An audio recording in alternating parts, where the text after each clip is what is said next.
کہ وہاں پہ جو کچھ بھی ہو رہا ہے وہ کیسے کیا جا رہا ہے. اچھا وہ جو یہاں پہ ایک جرنلسٹ آئی ہوئی تھی وہ جو بتاتی تھی کہ ٹرمپ نے مجھے کال کر دی, ٹرمپ نے مجھے یہ بتا دیا, اس نے نیو یارک پوسٹ کے لیے پورا ایک اداریہ لکھا تھا, پورا ایک فیچر لکھا تھا, پورا ایک رپورٹ کی تھی. وہ رپورٹ بھی میں نے آپ کو دکھائی تھی جس میں اس نے بتایا تھا کہ کیسے اسرائیلی جو آرمی ہے وہ اپنی جان کو خطرے میں ڈال دیتی ہے تاکہ فلسطینی سیولینز کو کوئی نقصان نہ پہنچے. یہ آپ کہیں گے کہ میں مذاق کر رہا ہوں, آپ گوگل کر کے دیکھ لیں, بلکہ وہ پہلے میرا ولاگ آن ریکارڈ موجود ہے, اس میں جناب اس نے اس طرح کی رپورٹنگ وہاں سے کی ہوئی تھی جو یہاں پہ آ کے سب کی بڑی فیورٹ تھیں, اور وہ یہ انفارمیشن دے رہی ہیں اور وہ انفارمیشن دے رہی ہیں. وہ تو یہ بتا رہی تھیں کہ اتنی مورل آرمی ہے اسرائیل کی کہ وہ کوشش کرتے ہیں کہ ایک بھی سیولین کو نقصان نہ پہنچے, اور اس کی وجہ سے وہ اپنا نقصان برداشت کرتے ہیں. ان کی جو لوگ ہیں وہ زیادہ ہٹ ہو جاتے ہیں کیونکہ وہ سیولینز کو بچانے کی کوشش کر رہے ہیں. دوسری طرف جو ٹکر کارلسن ہے وہ یہ کہہ رہا ہے کہ کسی کو اس میں کوئی شک نہیں ہونا چاہیے, یہ جان بوجھ کے مار رہے ہیں, ہزاروں لوگوں کو مار رہے ہیں, کیونکہ الٹیمیٹ گول یہ ہے کہ ان کو مار دیا جائے, مار کے یہاں سے بھگا دیا جائے, اور اس پورا یہ جو پورا ایریا ہے اس کے اوپر ہمارا قبضہ ہو جائے. اچھا یہ آپ سامنے ٹویٹ دیکھ سکتے ہیں, سینئر صحافی ہیں خرم اقبال صاحب, ہم نیوز سے وابستہ ہیں. انہوں نے ٹویٹ کیا ہوا ہے کہ صدر زرداری کی نواب شاہ سے مورو شہر آمد. اب یہ زرداری, صدر زرداری صاحب آپ کو پتا ہے اس وقت موجود ہیں, کدھر موجود ہیں, سندھ میں موجود ہیں. وہاں پہ ان کی آمد و رفت کا سلسلہ جاری ہے, کبھی وہ ایک شہر جاتے ہیں, کبھی دوسری جگہ پہ جاتے ہیں. اب یہ ویڈیو انہوں نے شیئر کی ہوئی تھی, خرم اقبال نے, اس کے علاوہ کچھ اور لوگوں نے بھی شیئر کی ہوئی تھی. یہ ویڈیو آپ دیکھیں, یہ ویڈیو آپ کو سائیڈ پہ نظر آ رہی ہے. اس میں آپ دیکھیں کہ جناب کتنا بڑا قافلہ ہے, کتنا پروٹوکول ہے. یہ وہ ملک ہے جس پہ 50 سے زیادہ شرائط ہیں IMF کی. یہ وہ ملک ہے جس میں کہا جاتا ہے کہ بھائی کسی قسم کا کوئی ریلیف عوام کو نہیں دیا جا سکتا. آپ ان کا لائف سٹائل دیکھیں, آپ ان کے پروٹوکول چیک کریں. یہ کوئی ایک پروٹوکول نہیں ہے, ادھر ہر دوسرے بندے کا ایسا ہی پروٹوکول ہے. ایک ایسا ملک جو ڈالر لیتا ہے IMF سے, پھر اپنا بجٹ پورا کرتا ہے, جس میں 40-45% بچے جو ہیں وہ سٹنٹڈ گروتھ کا شکار ہیں. وہاں پہ آپ کے حکمرانوں کے ایسے پروٹوکول ہیں, تو آپ سمجھ سکتے ہیں کہ یہ لوگ کبھی آپ کے مسائل حل کریں گے؟ ان کا کوئی مسئلہ ہی نہیں ہے. ان کا کوئی مسئلہ ہو تو ان کو سمجھ آئے نا. ان کے بچے جو ہیں کیا وہ ان حالات سے گزرتے ہیں جن سے آپ کے بچے جن حالات سے گزرتے ہیں, جن حالات کا سامنا عام پاکستانی کو ہے؟ ان کی بجلی مفت, ان کی ہر چیز مفت, ان کو کیا فرق پڑتا ہے؟ کل ہی میں دیکھ رہا تھا ایک ٹی وی پروگرام کے اندر, عید کا پروگرام تھا, اس میں وزیر اعظم کی کابینہ میں بیٹھی ہوئی ایک شخصیت جناب حذیفہ رحمان صاحب, جو ایک طرح سے کابینہ کے آپ ان کو منسٹر کہہ سکتے ہیں, وہ وزیر اعظم کے معاون خصوصی ہیں. وہ یہ بتا رہے تھے کہ بھائی غربت میں اضافہ ہوا ہے, بجلی مہنگی ہو گئی ہے, ہر چیز مہنگی ہو گئی ہے. میں حکومت کے اندر ہوں لیکن میں سچائی کو چھپا تو نہیں سکتا. انہوں نے کہا کہ جو اپر مڈل کلاس کے لوگ تھے وہ لوور مڈل کلاس پہ آ گئے. لوگوں کے لیے بہت زیادہ مشکلات ہیں. آپ جو مرضی دعوے کرتے رہیں, جو مرضی باتیں کرتے رہیں, لیکن حقیقت یہی ہے کہ غربت میں بہت زیادہ اضافہ ہوا ہے. تو ان غریب لوگوں کے امیر حکمران جو ہیں, آپ ان کے لائف سٹائل دیکھ لیں. کبھی BMW گاڑیاں منگوائی جا رہی ہیں, کبھی چیئرمین سینٹ کے لیے کوئی گاڑی منگوائی جا رہی ہے, پھر کہہ رہے ہیں جی وہ جنگ سے پہلے منگوائی گئی تھی. اور بھائی جنگ سے پہلے ہم ناروے تھے, جنگ سے پہلے کیا ہم بڑے آسودہ تھے؟ جنگ سے پہلے بھی تو ہم ایسے ہی تھے نا, معذرت کے ساتھ ایسے ہی بھوکے ننگے تھے, ایسے ہی پوری دنیا سے پیسے مانگتے تھے, ایسے ہی کسی کو کہتے تھے ادھر اکاؤنٹ میں پیسے رکھوا دو, کہ کبھی اس کو کہتے ہیں تم رکھوا دو, کبھی IMF سے مانگتے ہیں. تو کیا ایسے ماحول کے اندر ہمارے حکمرانوں کے لائف سٹائل ایسے ہونے چاہیے؟ ویسے کل زرداری صاحب جو ہیں انہوں نے میڈیا سے بھی بات کی, اور رات کو ٹی وی پہ ٹکر چل رہے تھے, اور جس میں ایک چیز بڑی انٹرسٹنگ تھی جو زرداری صاحب نے فرمایا کہ پاکستان کو ایسا بنا کر جائیں گے کہ آئندہ کی جو نسلیں ہیں ان کو تکلیف نہ ہو. اب میرے خیال میں شاید وہ اپنی نسل کی بات کر رہے تھے, ان کو تو کسی قسم کی کوئی تکلیف نہیں ہوگی. ماشاءاللہ یہ جتنے آسودہ ہیں ان کی تو اگلی نسلوں کو کوئی تکلیف نہیں ہوگی, نسلیں ان کی سیٹ ہیں. اب بس ایک ہی بڑا مسئلہ ہے نا کہ بیٹے کو وزیر اعظم کس طرح بنانا ہے, کیا اس میں ڈیل کی جائے, کیسے اس کو بنایا جائے, کیسے ادھر آگے تک پہنچایا جائے. بڑا مسئلہ تو ابھی یہی ہے. بہت ساری چیزوں کے اندر یہ چیز بار بار ڈسکس ہوتی ہے, لیکن عام پاکستانی جو ہیں ان کے مسائل یہ ختم کر کے جائیں گے. یہ عام پاکستانیوں کی 2-3 نسلیں تو ختم ہو گئی نا, کیا ان کے مسائل ختم ہوئے؟ لیکن اب اچھی خبر یہ ہے کہ زرداری صاحب نے کہا ہے کہ آئندہ نسلوں کو تکلیف نہ ہو تو یہ سارے مسائل جو ہیں ہم حل کر کے جائیں گے. مجھے یہ لگتا ہے کہ شاید یہ اپنی نسلوں کی بات کر رہے ہیں. عوام کی جو نسلیں ہیں یا عام پاکستانی جو ہیں ان کی تو اگلی نسلوں تک اس طرح مجھے مسائل حل ہوتے ہوئے نظر نہیں آتے کہ جہاں پہ حکمران اشرافیہ اور عام عوام کا کوئی کمپیریزن ہی نہیں. آپ کسی قسم کا ان میں دیکھ نہیں سکتے کہ یہ ایک دوسرے میں سے ہیں, یہ ان کے حکمران ہیں. کیا اتنے غریب لوگوں کے ایسے حکمران ہوتے ہیں؟ اس کا فیصلہ پھر آپ خود کر لیں.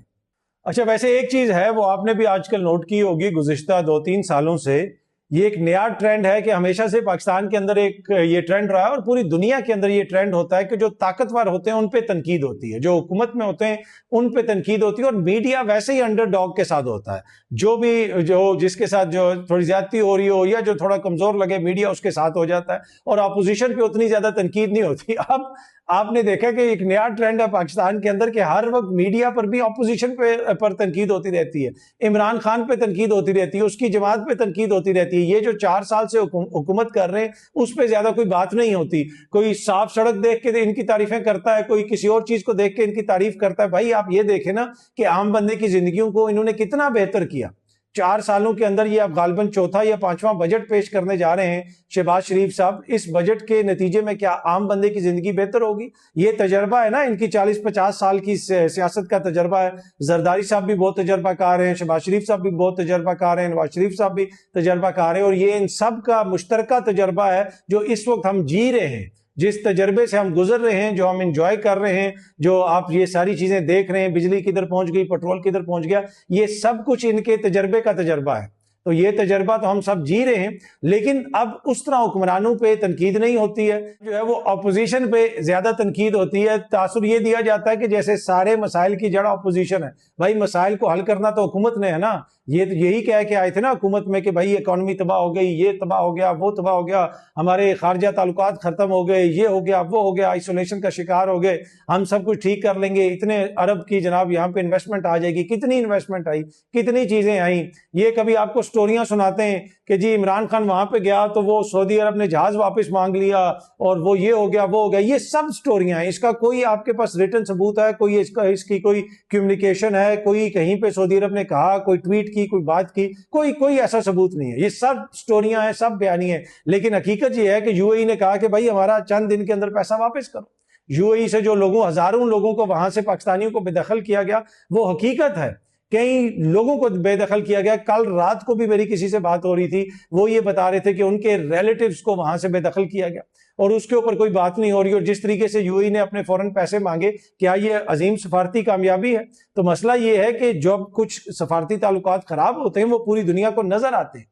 ماضی میں تو ہمیں کبھی کوئی ایسی صورتحال کا سامنا نہیں کرنا پڑا، لیکن ہیونگ سیڈ دیٹ، جس طرح میں پہلے بھی کہتا ہوں کہ ہمارے یو اے ای کے ساتھ، سعودی عرب کے ساتھ، یہ وہ ممالک ہیں، ہمیں ان کے ساتھ کھڑا ہونا چاہیے۔ ان کے ساتھ اچھے تعلقات پاکستان کے مفاد میں۔ پچھلے دنوں جناب کچھ صحافی جو ہے وہ خبریں دے رہے تھے۔ میں ہمیشہ کہتا ہوں تجزیے میں آپ تنقید بھی کریں، سب کچھ کریں، لیکن جب آپ خبر میں بدنیتی کرتے ہیں نا، جب آپ خبر کے اندر اپنی خواہش ڈالتے ہیں نا، وہ بڑا معیوب لگتا ہے کہ جناب وہ یو اے ای نے پاکستان سے رابطہ کر لیا اور یو اے ای جو ہے وہ تعلقات کو بہتر کرنا چاہتا ہے۔ بھائی مطلب پوری قوم جو ہے وہ روٹی کو چوچی کہتی ہے، سب کو نہیں پتا کہ کیا ہو رہا ہے۔ تو تجزیہ تبصرہ ایک علیحدہ چیز ہوتی ہے، لیکن اس طرح کی چیزیں جو ہیں وہ بہت سارے لوگ صحافی دوست میرا شیئر کر رہے تھے۔ پر جس طرح میں نے عرض کر رہا تھا کہ یہ جناب ان دونوں ممالک کے ساتھ اور مشرق وسطیٰ کے جو دیگر ممالک ہیں، یہ ہمارے برادر اسلامک ممالک ہیں، ان کے ساتھ ہمارے تعلقات بہت اچھے ہونے چاہیے۔ یہ نہیں ہو سکتا کہ ہم کہیں جی ہم ایران کے ساتھ کھڑے ہو گئے اور ادھر نہیں کھڑے ہو سکتے۔ نہیں جی نہیں، ایران بھی ہمارے لیے امپورٹنٹ ہے اور یہ ممالک بھی ہمارے لیے امپورٹنٹ ہے، اور ہمیشہ مشکل وقت میں یہ ممالک ہمارے کام بھی آئے۔ اگر کہیں پہ کوئی چھوٹی موٹی کوئی ایشو ہے تو اس کو حل کرنے کی ضرورت ہے، حکومتی لیول کے اوپر حل کرنے کی ضرورت ہے، اور مجھے پورا یقین ہے کہ جتنے ہمارے ان سے درینہ تعلقات ہیں اور انشاءاللہ وہ آگے چل کے اور زیادہ مضبوط ہوں گے۔ اچھا جی، ایک خبر میں دیکھ رہا تھا سوشل میڈیا پر، ٹک ٹاک پہ کسی نے شیئر کی ہوئی تھی، یہ سامنے آپ اس کا اسکرین شاٹ دیکھ سکتے ہیں۔ خبر یہ ہے کہ ایک اور بڑا کارنامہ، پاکستانی حکومت نے سورج کو اپنا اثاثہ قرار دے دیا۔ اب اگلا ٹارگٹ آکسیجن ہے، اونچی اڑان یوں انہوں نے کچھ آگے لکھا ہوا ہے۔ اچھا، اب یہ جب میں نے خبر پڑھی تو پھر میں نے ایک حکومتی دوست سے رابطہ کیا، میں نے کہا جی آپ نے سورج کو اپنا اثاثہ قرار دیا ہے اور آکسیجن کے اوپر بھی آپ لوگ کوئی ٹیکس وغیرہ لگانے لگے ہیں؟ تو انہوں نے کہا جی ایسی کوئی بات نہیں ہے، یہ ایسی کسی نے طنز و مزاق کیا ہے، کسی نے مذاق کیا ہے۔ تو میں نے کہا بالکل مجھے بھی ایسا ہی لگتا ہے کہ مذاق ہی ہو رہا ہے، پاکستانیوں کے ساتھ بڑا سنگین قسم کا مذاق ہو رہا ہے۔ جیسا مذاق ہو رہا ہے وہ پاکستانی دیکھ رہے ہیں، تو جس طرح آپ کو بھی پتا ہے کہ مذاق ہو رہا ہے، تو یہ جو خبر ہے اس کو سنجیدہ نہ سمجھیے گا، یہ مذاق ہے تو مذاق آپ اس کو ایز اے مذاق ہی لیں، لیکن جیسے مذاق آپ لوگوں کے ساتھ ہو رہا ہے میرے خیال میں آپ لوگوں کو سمجھ آ رہی ہوگی کہ کیسا مذاق ہو رہا ہے۔ تو یہ خبر ٹھیک نہیں ہے، نہ پاکستانی حکومت نے سورج کو اپنا اثاثہ قرار دیا، کیونکہ وہاں پہ ابنائے ہرمز کو ایران کہتا ہے کہ ہمارا اثاثہ ہے، سورج تو بھائی پوری دنیا کو لائٹ دیتا ہے، اگر صرف ہم اس کے اوپر اپنا رائٹ قائم کر دیں گے یا کہہ دیں گے کہ یہ صرف ہمارا اثاثہ ہے تو بڑا مسئلہ بن جائے گا۔ تو اس خبر میں کوئی صداقت نہیں ہے، پر مذاق چل رہا ہے، آپ کو پتا ہے، تو مذاق تو چلتا رہتا ہے، لوگ کرتے رہتے ہیں مذاق۔ سوشل میڈیا پہ ہم بہت کچھ دیکھتے رہتے ہیں۔ یہ جو ہمارا ریجن ہے ساؤتھ ایشیا، یہاں پہ سوشل میڈیا کے اوپر ایک چیز جو آپ کو بہت زیادہ نظر آتی ہے، وہ ویلتھ کا جو ہے نا ایک بڑا انڈگنیفائڈ قسم کا ڈسپلے آپ کو نظر آتا ہے، بڑا نیکڈ قسم کا ڈسپلے نظر آتا ہے، جس کو دیکھ کے گھن آتی ہے۔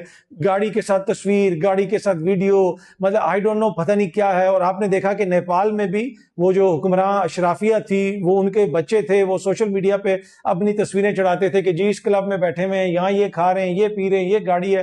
اس کی وجہ سے بہت زیادہ نفرت پیدا ہوئی لوگوں کے اندر، اور پھر جو کچھ نیپال میں ہوا وہ آپ کے سامنے ہے۔ لیکن یہ ایک انفارچونیٹ سائیڈ ہے ہمارے اس ریجن کی اور اس کے ساتھ ساتھ افریقہ کی، کہ اس طرح کی جو ہے نا ہم شوخیاں مارتے ہیں کہ جی ہم گاڑی کے سامنے کھڑے ہو جائیں گے، کوئی بڑی سی اپنی چیز دکھا دیں گے، بڑا سا اپنا گھر دکھا دیں گے، یہ کر دیں گے، وہ کر دیں گے، تو وہ جناب بڑی ہماری بلے بلے ہو جائے گی۔ یہ بڑی ایک چھوٹی، یہ جو بڑی بڑی چیزیں دکھاتے ہیں نا لوگ اپنی ٹک ٹاکس پہ، یہ شو کرتا ہے کہ ان کی سوچ کتنی چھوٹی ہے۔ اب یہ اتنا ایک زبردست اوکیزن تھا عید کا، اس کے اوپر بھی آپ نے دیکھا کوئی ٹک ٹاکر جی اونٹ پکڑ کے لے کے جا رہا ہے، کوئی ٹک ٹاکر یہ لے کے جا رہا ہے، عجیب وہ جناب وہ شوخیاں ماری جا رہی ہیں۔ وہی جس طرح میں نے آپ کو کہا بڑا انڈگنیفائڈ قسم کا بیہیویئر تھا، اور جس قسم کی ڈسپلے تھا ویلتھ کا، وہ بندے کو جو ہے تھوڑا سا ان ایزی کرتا ہے۔ بندے کو دیکھ کے ہوتا ہے کہ یار مطلب کیا ہے یہ، تم کیا دنیا کو دکھانے کے لیے سب کچھ کر رہے ہو؟ تو یہ وہ ٹک ٹاکرز وغیرہ تو کرتے رہتے ہیں۔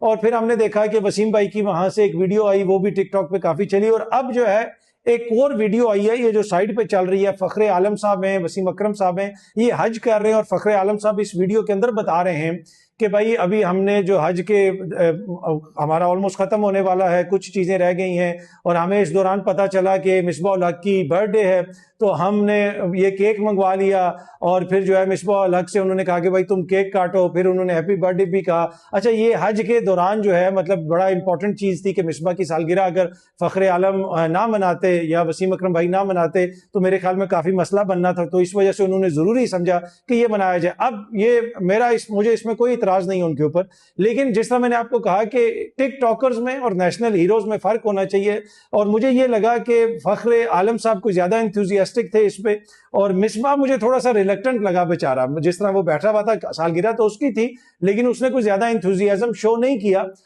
پر میرے خیال میں وہ فخر عالم جو ہے کافی پرجوش تھا۔ تو پھر آپ اپنی حج کی جرنی بھی شو کر رہے ہیں، لوگوں کو دکھا بھی رہے ہیں، لوگوں کو انسپائر کرنے کی بھی کوشش کر رہے ہیں، ایٹ دا سیم ٹائم وہاں پہ جا کے جناب اپنے ایک دوست کی آپ سالگرہ منا رہے ہیں حج کے اوپر، اور وہاں سے ویڈیو بھیج رہے ہیں۔ تو میں نے کہا وہ جو ایک ٹک ٹاک کا کلچر ہے جو سم ٹائم آپ کو ان ایزی کرتا ہے، وہ نیم خواندہ چار جگہوں پہ پھرے ہوئے لوگ جنہوں نے کبھی دنیا نہیں دیکھی، جنہوں نے چار کتابیں نہیں پڑھی، وہ کرتے ہیں، تو وہ انسان دیکھ کے فیل کرتا ہے کہ یار یہ کیا کر رہے ہیں۔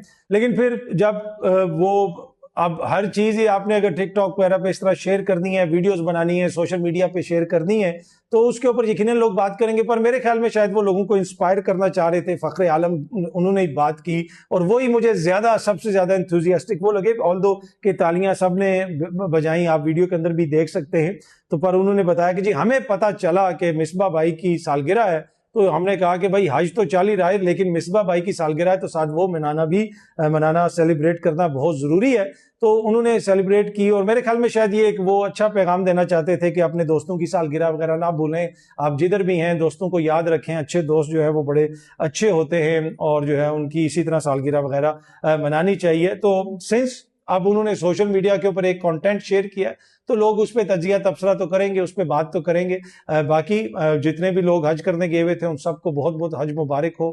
اللہ تعالیٰ جو ہے سب کے لیے آسانیاں پیدا کرے، خاص کر کے پاکستان کے لیے آسانیاں پیدا کرے، پاکستان کی عوام کے لیے آسانیاں پیدا کرے، اور جو زرداری صاحب نے کہا ہے نا کہ آئندہ کی نسلوں کو تکلیف نہ ہو، کچھ ایسا کر کے جائیں گے، تو میرے خیال میں اگر وہ کچھ ایسا کر جائیں یہ حکمران کہ ہماری اگلی نسلوں کی کوئی تکالیف آسان ہو جائیں، تو وہ بھی ہمارے لیے بہت بڑی ریلیف ہوگی۔ بہت جلدی آپ سب دوستوں سے دوبارہ ملاقات ہوگی۔ Thank you very much.